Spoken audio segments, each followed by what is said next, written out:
네, 토론을 진행을 좀 해보겠는데요. 사법시험은 세월에 울고 로스쿨은 돈에 운다. 최근에 한 로스쿨 관련 카페에 올라온 글인데요. 법조인을 양성하는 두 시스템이 어떤 문제를 안고 있는지 적나라하게 보여주는 대목입니다. 네, 대한변호사협회가 오는 2018년 폐지되는 사법시험을 계속 실시하게 해달라고 입법 청원을 내면서 사시 존치 여부가 다시 쟁점으로 떠올랐습니다. 네, 변호사협회 양재규 부협회장과 차진아 고려대 로스쿨 교수 두 분 모시고 각자 입장 들어보시겠습니다. 어서 오십시오. 어서 오십시오. 네. 자, 개천에서 용나는 시대는 갔다. 그래서 로스쿨이 너무 비싸서 이제 나온 얘기 같은데 올해 네. 전국 25개 로스쿨이 있다고 하는데 평균 등록금이 1,500만 원이 넘는다고 그래요. 우선 양 변호사께서 변협 차원에서 이번에 이제 입법 청원을 하신 거죠? 예, 그렇습니다. 간단히 좀 이유를 좀 설명해 주시겠습니까? 예, 로스쿨 제도는 고비용뿐만 아니라 입학 전형 과정의 불투명성 그리고 예. 법조인 선발 기준의 불명확성 등으로 인해서 서민의 법조계 진출 기회를 제한하고 학력에 의한 법률상의 차별과 나이, 배경 등에 의한 사실상의 차별을 야기하는 등 여러 가지 문제점이 있습니다. 예, 예.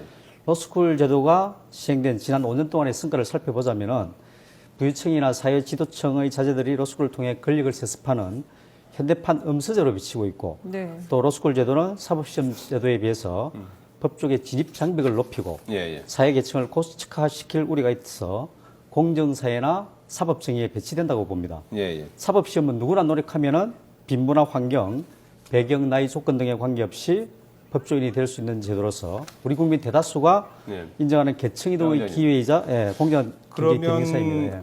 아예 로스쿨을 없애고 이제 사시만 보자는 건가요? 아니, 그건 아니죠. 로스쿨 제도의 문제점을 보완하기 위해서 현재처럼 로스쿨과 병행해서 사법시험을 존치하자는 겁니다. 네. 계속 현재처럼 하자 이런. 그렇죠. 현재 이제 로스쿨 제도와 사법시험 제도가 병행하고 있는데 예. 이 시스템을 계속 유지해 나가자는 거죠. 지금 현행법상으로는 이제 2008년부터는 2017년까지만 예. 사법시험 유지되고 7년까지만 예. 이제 사법시험이 유지가 되는데 네네. 이제 그걸 계속 이어서 예. 가자라는 건데. 네. 차진아 교수님 아무래도 생각이 좀 다르실 것 같은데요. 어떻게 보십니까? 네, 여러 가지로 이제 다른 부분이 있는데 네. 일부 이제 공감하는 부분도 있지만 예. 이제 서민층, 사회 취약층은 로스쿨에 갈 기회가 없다라고 하는 부분에 대해서는 국민 여러분들께서도 상당 부분 오해가 있으신 것 같습니다. 네. 그래서 그렇지 않다는 점을 두 가지 점에서 설명드리고 싶습니다. 네. 첫 번째는 로스쿨 등록금이 이제 일반 법과대학 등록금보다 비싼 것은 사실입니다. 네. 그런데 이 전체 25개 로스쿨 전체 로스쿨이 최소 30%에서 80%까지 이 장학금을 지급하고 네네. 있습니다. 예, 전체 그래서 학생의 7, 80%의 그 장학금이죠? 전체 등록금의 등록금을 30에서 기준으로 해서 80%를 네. 장학금을 지급하고 있기 때문에 평균 50% 이상 그 등록금의 50% 이상을 장학금으로 지급하고 있기 때문에 실제 이제 그 등록금은 절반 이하입니다. 그리고 이제 입학 전형에 있어서도 네. 이 법상 특별 전형으로 사회적 취약계층에 대해서 일정 비율 이상 반드시 선발하도록 되어 있습니다. 예. 그렇기 때문에 서민층이 법조인이 될 어떤 기회가 완전히 봉쇄됐다 이렇게 하는 것은 상당 부분 오해라고 할 수 있습니다. 그 30에서 80%까지 등록금 혜택을 받는 것은 모든 그 로스쿨 모든 등록금인데 로스쿨에 다 혜택을 받을 수 있는 건가요? 그렇습니다. 그러면 실제 알려진 것보다 실제로 예. 내는 거는 절반 정도라고 봐야 절반 돼요. 이하입니다. 예. 취약계층도 지금 학생 수가 사회적 절반 취약- 정도 됩니까? 사회적 취약계층은 그 인가 기준에 5% 이상 뽑도록 되어 있습니다. 전체 그 정원의 5% 이상을 뽑도록 되어 있기 때문에 예. 일정 부분 그렇게 들어가고요. 전체 그 각 로스쿨의 등록금에 대비해서 30에서 80%가 지금 장학금이 지급되고 있습니다. 그 전형 요건 두 가지, 전형 요건과 그리고 장학금 그리고, 제도가 예, 이제 예. 지금 일반 사람들이 알고 있는 것과는 다르다라는 다릅니다. 말씀이시죠? 예. 어떻게- 양 회장님 지금 등록금도 지금- 반밖에 안 된다고 예. 지금 말씀하시고. 장학금이 입학 정원도 전체 5%가 평균으로 보면은 취약계층이더라. 39점 몇 프로를 지급하는 걸로 나타나고 있습니다. 예. 39점 몇 %요? 약 40%가 안 되는 것으로. 지금 왜 이렇게 이게 차이가 나는 학교에 거예요? 따라서는 70%, 80% 지급하는 학교도 있지만은 네. 서울대 같은 경우는 20 몇 프로밖에 지급이 안 되거든요. 그래서 전체 평균으로 따지면은 총 등록금에 비해서 장학금이 39점 몇 프로가 나오고 있습니다. 예. 예. 근데 그게 모두가 이제 취약계층에 나가는 게 아니고 성적 우수 장학금도 있고 여러 가지 장학금 종류가 많다 보니까 예. 모두가 취약계층에 나가는 건 아니죠. 그리고 이제 사회 취약계층을 기준으로 보면은 5% 내지 6%를 지금 선발하고 있는데 네.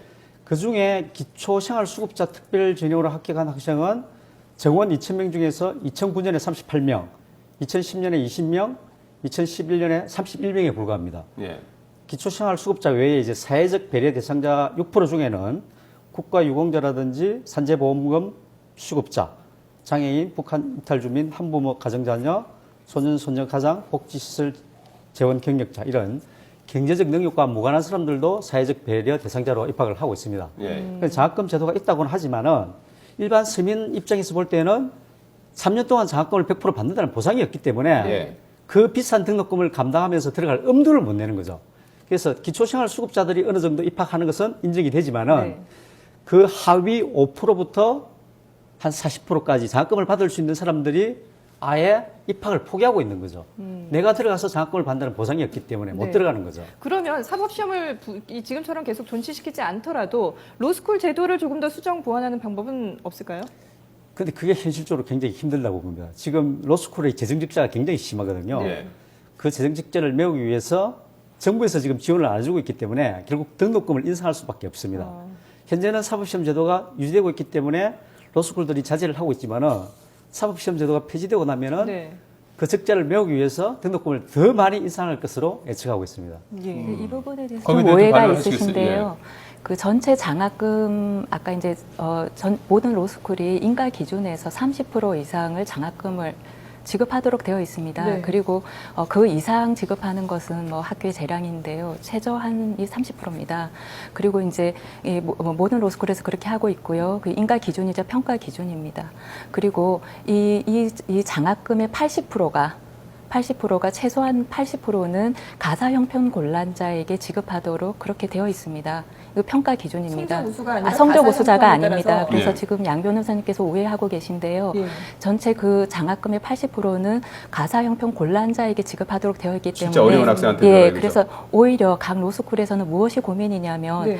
이렇게 그 성적 우수자에 대해서 줄 수 있는 장학금이 20%밖에 안 되기 때문에 오히려 우수한 학생을 유치하는 데 상당히 어려움이 있다.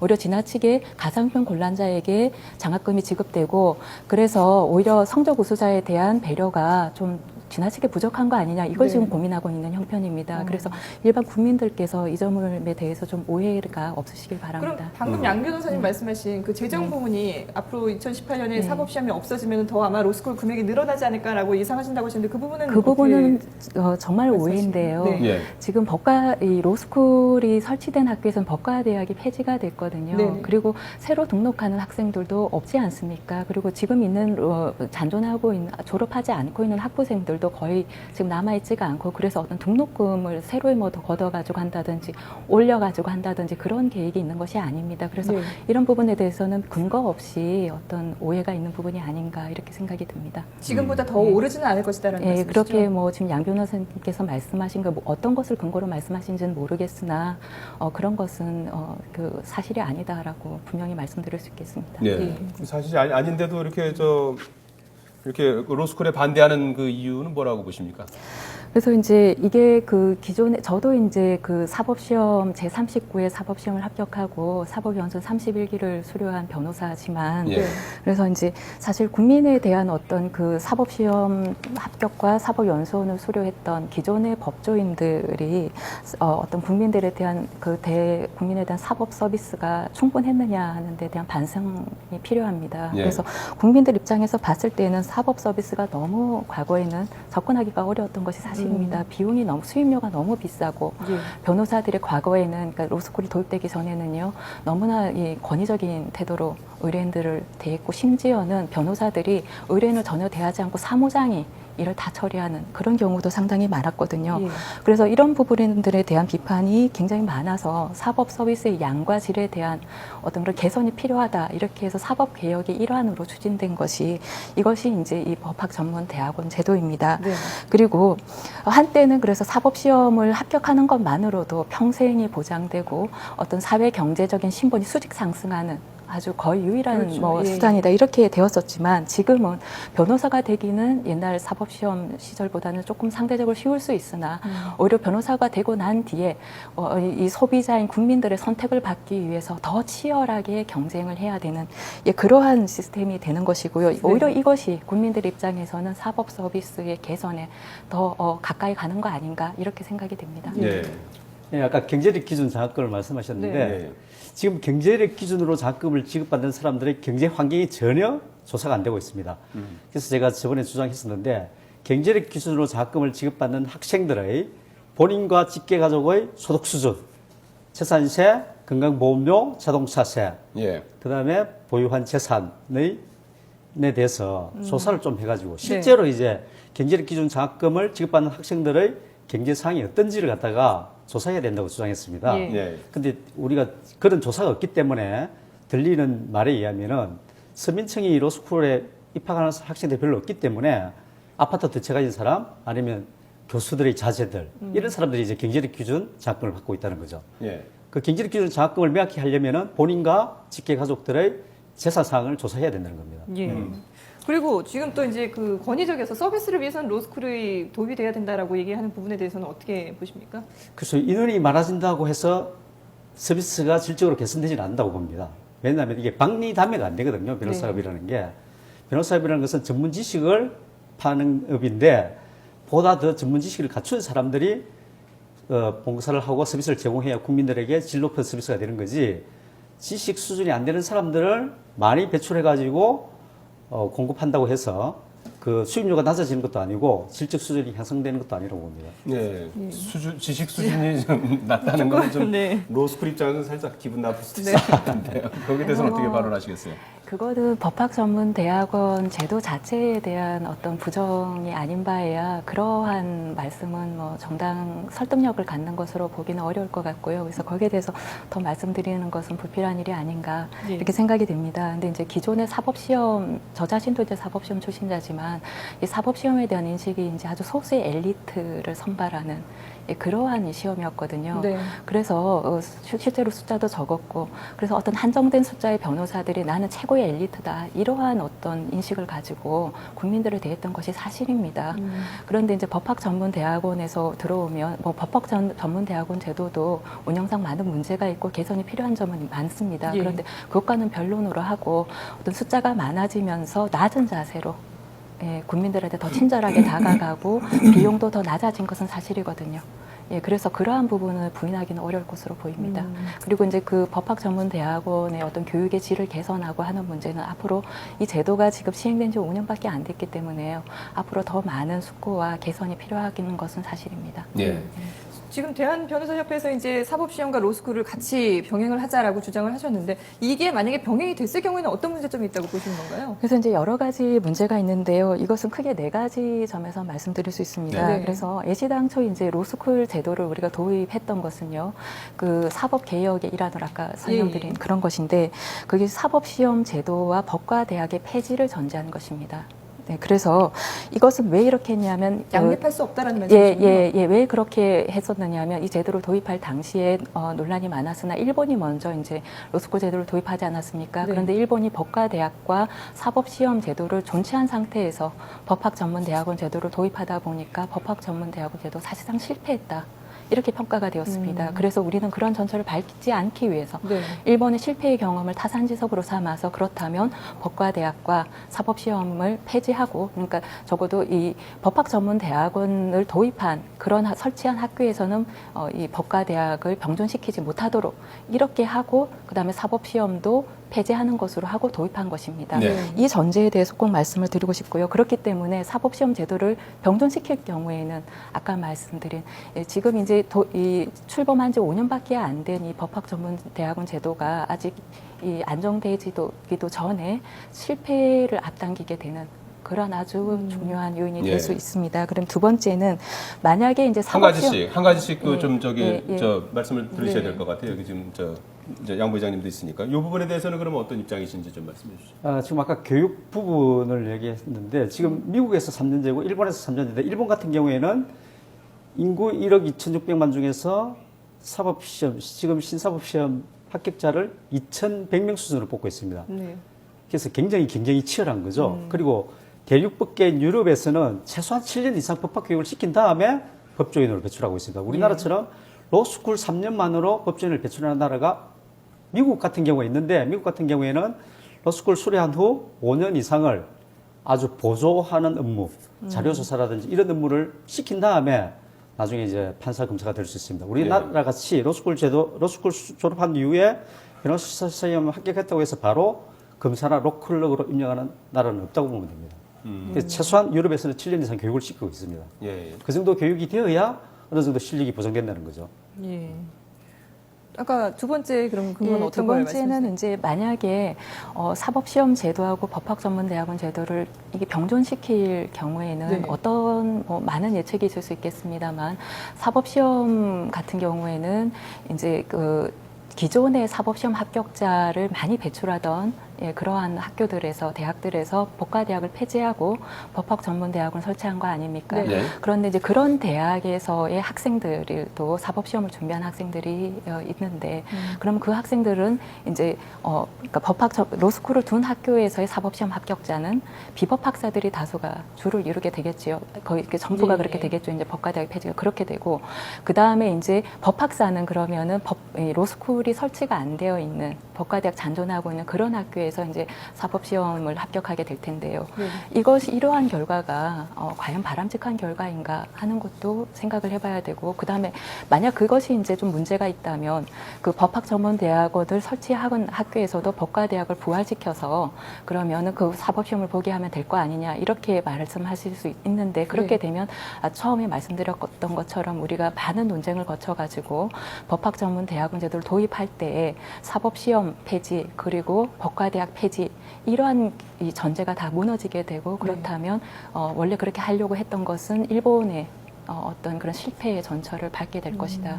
명약관화하다. 방금 이렇게 할 말씀드리면서 것입니다. 제가 궁금한 네. 갑자기 떠오른 생각인데 이게 법학을 전공하지 않은 사람들이 그 시험을 통과했다고 해서 문제가 될까요? 어차피 시험 보는 기준은 법학과 관련된 문제 아니겠습니까? 예, 그런데 이제 구성에 있어서 제가 말씀드리는 것인데, 네. 그러니까 예를 들면 이 사법시험 합격자 구성에서 네. 이렇게 쪼개진다는 것입니다. 예, 이렇게 불필요한 어떤 계층화 내지는 갈등 이런 게 생기게 되는 거죠. 갈등을 그룹이. 유발할 수 있는 예, 그런 예, 소지가 그렇죠. 있다라는 예, 말씀이신 사법시험 거죠? 합격자 안에서 법학사, 비법학사로 이렇게 갈라지고 그리고 비법학사는 우리 사회에서 이제 지명도가 높은 대학에 상대적으로 이제 법학전문대학원이 설치된 학교 중에서도 과거에 이제 그 사법시험 합격자를 다수 상당수 배출했던 그런 학교들의 비법학사들 상당수 이제 사법시험에 합격할 수 있는 네네. 가능성이 있다고 네. 예측했을 때 불필요한 어떤 갈등이 많이 생기지 않을까. 저 부회장님은 그 네. 사시와 현행 로스쿨 현행 제도를 이제 그 계속 이어야 네. 되는 그 당위성을 좀 말씀해 네. 보시죠. 예. 지금 이제 두 가지 말씀하셨는데 사법시험이 병행됨으로 해서 로스쿨이 정착하지 못한다는 것은 우리가 지금 사법시험을 많이 뽑자는 것도 아니고 한 200명 정도만 뽑자는 거거든요. 네. 그 사법시험 200명 뽑는 것 때문에 로스쿨의 존립에 문제가 있다면은 로스쿨 제도 자체에 근본적으로 문제가 있는 거라고 봅니다. 예.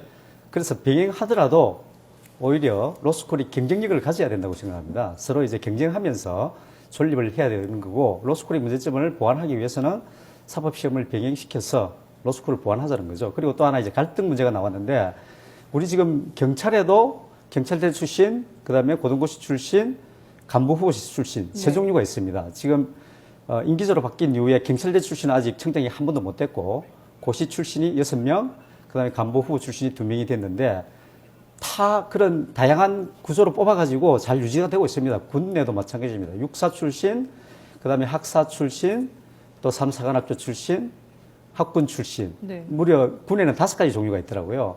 그렇게 다양하게 뽑아가지고 서로 이제 선의 경쟁을 하면서 발전하게 되는 거죠. 예. 예, 그런 측면에서 오히려 사법시험을 유지시켜서 로스쿨과 경쟁하도록 하는 것이 더 바람직하다고 봅니다. 차 교수님 말씀은 이제 5년밖에 안 돼갖고 이 로스쿨 자체가 잘못하면 뭐 붕괴될 수도 있다 이제 이런 우려 그러니까 아니겠습니까? 이제 예. 사법시험 200명 선발하는 것 때문에 로스쿨 2,000명 정원이 붕괴된다는 것은 로스쿨 제도 자체에 근본적인 문제가 있다는 거겠죠. 사법시험 200명 선발한다고 로스쿨이 왜 붕괴가 되겠습니까? 지금 로스쿨 지원한 사람들이 거의 8,000명이 이르는데 예. 로스쿨이 붕괴된다는 것은 전혀 근거가 없는 말이라고 생각합니다. 예. 어떻게 보십니까? 예, 이 문제는 이제 너무 문제를 피상적으로 좀 접근하신 거 아닌가 이렇게 생각이 듭니다. 그래서 이제 이 여러 가지 나이가 너무 많고 이제 다른데 뭐 이렇게 다른 형편도 안 되고 이렇게 해서 사법시험을 계속 준비하던 그런 사람들이 이제 사법시험을 계속 준비할 수도 있지만 네. 이제 이 예를 들어서 3년의 과정을 다 거치고 나서 하는 것이 부담스러울 때 이제 자기가 생각했을 1, 2년 만에도 할 수 있다 이렇게 생각하는 사람들도 현실적으로 그러니까 자기가 실제로 그렇게 하는 것과는 별도로 네. 그렇게 생각하는 사람들이 다수 있을 수 있고 그렇게 되면 애초당초 이제 사법시험 제도라고 하는 것 자체가 또 이 그러한 소수 엘리트 선발이라고 하는 그런 것을 계속 가지고 있기 때문에요. 네. 지금 현재 변호사 시장에서도 그런 의식이 상당히 있거든요. 예, 예. 그러한 상황이고 그래서 사법시험 출신자하고 그러니까 사법연수원 출신자하고 로스쿨 출신자의 변호사의 어떤 급여라든지 이런 부분에서 상당 부분 차이가 있습니다. 네. 그렇기 때문에 어떤 만약 이걸 계속 병존하게 된다 이렇게 했을 때에는 과연 이 지금 정착도 되지 않은 법학전문대학원 제도가 제대로 뿌리내리게 될 것인가 하는 데 대해서 심각하게 우려를 제기하지 않을 수 없습니다. 현행법대로라면 뭐 2018년부터 이제 뭐 사법시험이 폐지가 되는데 현재 어떻게 이제 보시나요? 로스쿨 재학생이나 졸업생은 사법시험에 응시를 못하도록 현행법상 규정이 네네. 되어 있습니다. 네. 그래서 두 갈래 길을 각자가 선택할 수 있는 거죠. 예. 경제적 여유가 있는 사람들은 로스쿨을 가면 되는 거고 네. 경제적 여유가 없이 실력만 있는 사람들은 사법시험을 가는 거고 경제적 여유도 있고 실력도 있는 사람들은 둘 중에 하나를 선택하면 되는 거죠. 이렇게 국민들한테 선택권을 부여할 수 있는 게 현행처럼 로스쿨 제도와 예. 사법시험을 병행하는 제도라고 생각합니다. 예. 그리고 이제 또 한 가지 말씀드리고 시간이 싶은 다 돼서 것은 조금 짧게 정리해 주세요. 예. 사법연수원을 이제 사법시험을 존재시켰을 때 어떤 문제가 있느냐면 사법연수원을 계속 존속시키자는 얘기인데요.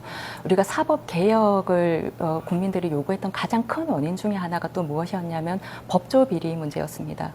그리고 이 사법연수원이라고 하는 것이 바로 이 사법연수원 기수를 중심으로 해가지고 법조 비리 온상으로 지목됐다는 점을 간과해서는 안 됩니다.